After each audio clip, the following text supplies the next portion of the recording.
Homo erectus became Homo sapien. And then it had the ability of walking straight.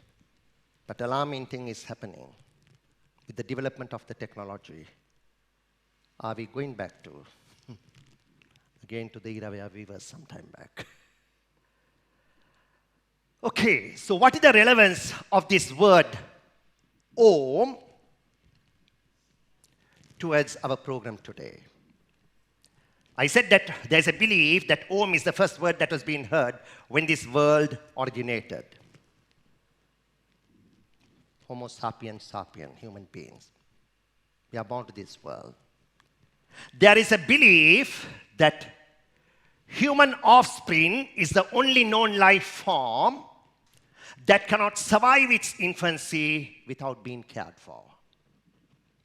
Human offspring is the only known life form that cannot survive its infancy without being cared for.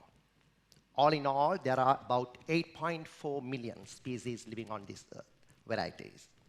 And out of them, human offspring is the only known life form that cannot survive its infancy without being cared for. Friends, from the time we are born to this world, caring is something we wanted. And from cradle to grave, we were in need of it. Just the moment that we were being born to this world, we were being cared by a totally an unknown hand. It could be a doctor, sister, midwife. You know how carefully they take us out from mother's womb and extend the best care possible to have the first breath in. Thereafter, we were being handed over to our parents. Then we were being served by them as a child. We started schooling. We started receiving service in the form of a student. Teachers started carrying us.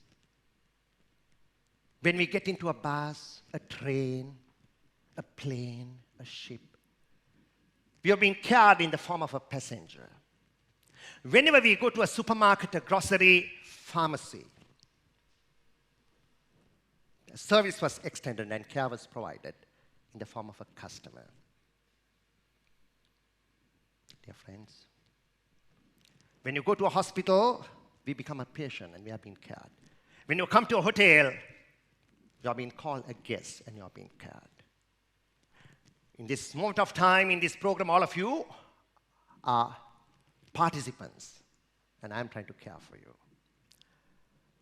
Whatever the name you are being called from the time you are born to this world until you die, you are a service recipient of another.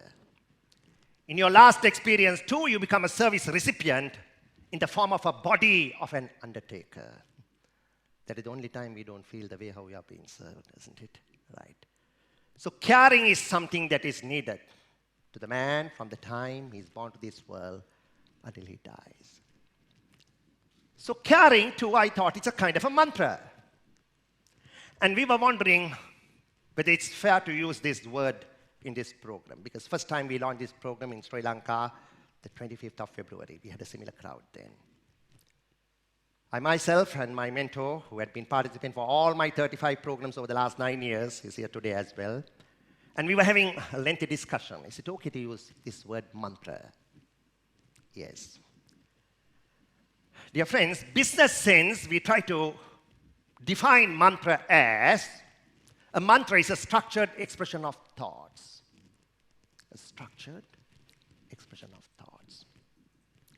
So hence, we found even places like Google. Today, they have a business mantra. They call it a mantra. And what is their mantra is marketing in a digital world. With 19 years of experience in this field, in customer service training, different kind of organizations, the learning I had here as well as overseas, we try to categorize them under 16 mantras. And that's what we are going to discuss today. How are we going to use those 16 mantras in order to extend a great customer service in your organization and to develop a customer service excellence culture? At the end, to have a loyalty towards the organization. So in this program, the 16 mantras will cover ways and means of attracting your customers to your entity, retaining them, growing along with them. And I'm sure all of you are going to be benefited with this program. Out of the 16 mantras, we are going to discuss at least one you can start using in your organization when you get back tomorrow. The session is going to be very practical. There'll be a lot of stories, case studies, which we are going to discuss by and large. Fine.